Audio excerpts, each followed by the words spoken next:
inspecting your home, a lot of people they live there.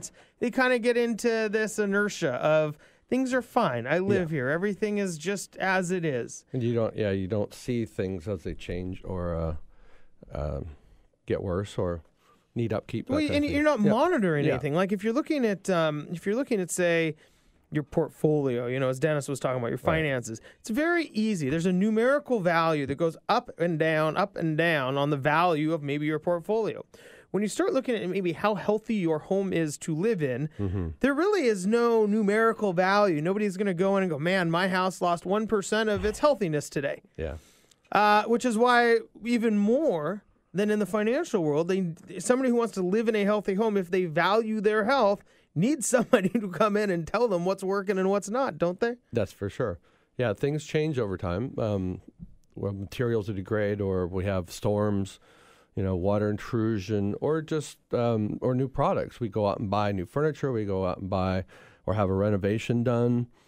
Things like that, where we introduce new elements into our home that can contribute, whether it's building material or furniture or cabinets or electronics. And so as people bring all these things in, I guess it changes what does that do? What does that change? It changes the environment, whether it's the air. Quite literally, in the home. Yes, literally. The air quality is a great one.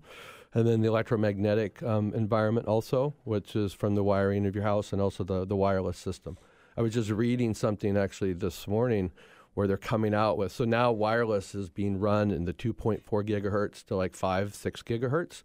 Well, they're talking about running a 60 gigahertz because it's wireless, which should be able to transfer huge amounts of data, and it's an unregistered. Basically, the government hasn't licensed that area, so it's completely free to use, and it can transfer huge amounts of data very quickly.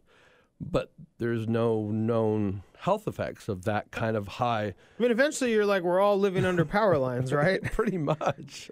Well, they don't know how it's going to affect people. Be walking around and what do they do? The dentists, when they take the lead. Well, we were in lead suits so that our phones work faster. Exactly. And so so tell me more about the 60. Well, it's for with the increase of like Blu-ray and basically it's to get rid of wires. So the 60 gigahertz actually it won't work like Wi-Fi as far as it won't go through walls and things. But say you have your Blu-ray player next to your TV, or it can transfer huge amounts of data. So you can basically get rid of all of your wires and it'll handle a lot higher amounts of data quickly. So televisions, computers, I mean... all that stuff can just be wirelessly connected. But, if you start introducing all these elements and get rid of all the wires in your house, then the environment of your house is going to change dramatically. Sure. With no idea of how that could possibly affect your health. Right. And a lot of people, they're deathly afraid of mold from, say, water intrusion changing the environment of a home. But nobody thinks, oh, man, everybody's like, I got wireless. They're excited. Nobody thinks, I got wireless. Oh, man, this is going to be bad. Yes.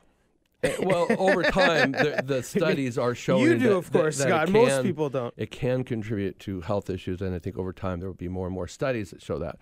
But it's just something we need to pay attention to and just not embrace every new technology as as being golden without having any research to back it up that it might not be harmful. Now, this is people who live in like their existing home. I mean, these are things you can come in, you can measure how much electricity is literally cruising through their hallways. Yep. And then what about new homes? Because, most people go in and you get the new home smell, which is actually really bad for you. It is. And, you don't see all the bells and whistles. Are there things people should be looking at as far as homes that maybe don't even have stuff in them yet to be wireless? Yeah, I do offer consulting services in both renovations and with new construction. And what I can offer is, a lot of times you're working with an architect and a builder, and everybody has their basically set ideas of what needs to happen. And, from an effectiveness standpoint, the builder has, A, B, and C. This is what we need to do. This is going to stay on budget. And the architect everybody has their own preset kind of ideas of what to do. And I can offer like a third-party objective viewpoint, where I'm more an advocate for the homeowner or the client, and advocating for their health. I also I have I've been a builder for like 25 years, and I've also got a lot of studying building biology and environmental consultant. I've studied molds and a lot of other aspects where I can offer that viewpoint for the building process. Just not drywalling while the house is still wet. I mean, there's a lot of elements. And now there's more and more people that are trying to move into more of the passive house which is a very energy efficient house that's actually using insulation to almost create no air exchanges between the inside and outside except by mechanical terms. And that is great as far as saving energy. But if that fails, there has been documented cases where that fails, and then the toxins in the house build up, and it can be very toxic for the people. So it's really important to pay a lot of attention to all the elements that go into your house from ground up, especially with renovations and new construction. We have a lot more control over it. So all the products we're talking about are, building materials. A lot of them will have formaldehydes, whether construction adhesives. There are things called volatile organic compounds, which are mainly petrochemical based and can have an adverse effect on your health.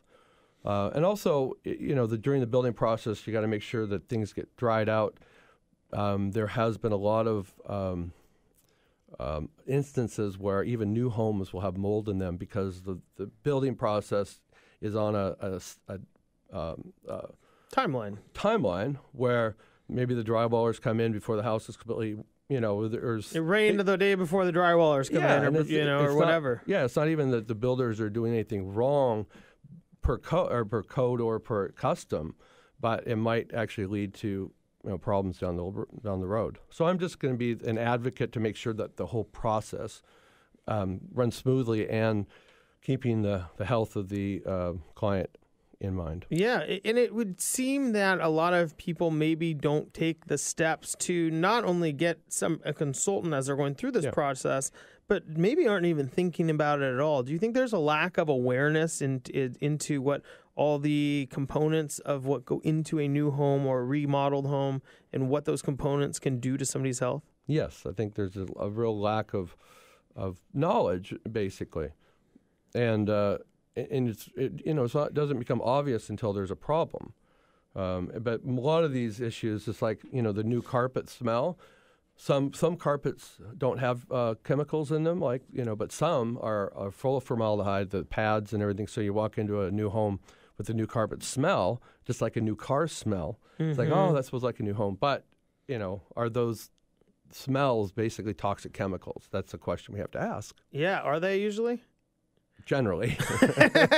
So you go in and you're like, I take the big deep breath. It smells amazing. And you're just like sniffing toxins. Yeah. Well, I've helped some people look for cars that are more sensitive. And some of the cars are very energy efficient. But, if I get in a Prius, for whatever the components of a Prius are, it's a great car, but I can't sit in them for very long. I just feel ill.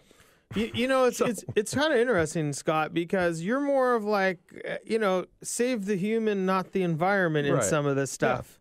Yeah. Which is kind of a different take. There's this whole push towards being green towards the environment. Yeah. But a lot of this, as you're saying, is actually compromising the, our being, our internal health, and this comes in our homes. Yeah. I think the one that really hits kind of strikes a chord with me is everybody wants their home to be energy efficient. Yet sometimes you are literally trapping everything that is bad in your house along with the hot air. Yeah, and without some testing and without, following protocols that aren't necessarily common, then you'll never know until all of a sudden you and your kids feel sick. Or it's a progression. There's a lot of times it's more of a progression. Doesn't just hit you. Yeah, a lot of times it's more of, I just don't feel well. I'm feeling tired and I have a brain fog and I'm not sleeping well. All those kind of things can point to issues in your home. It's not always, but it needs to be kind of diagnosed. Just like going to a doctor. I don't feel well. Well, a lot of my clients, or I get referrals from a lot of doctors because the person goes to the doctor, says, I'm not feeling well, these are my issues. And then the doctor will say, well, we've addressed these aspects in the health region. let's look at your home and see if your home is actually contributing to any of these symptoms. That sounds like a good doctor. At least they're not just giving them pills. Oh, you don't feel well? Hold on. Let me write a little notepad here, and we'll get you some pills. We'll take right care of that. Yeah.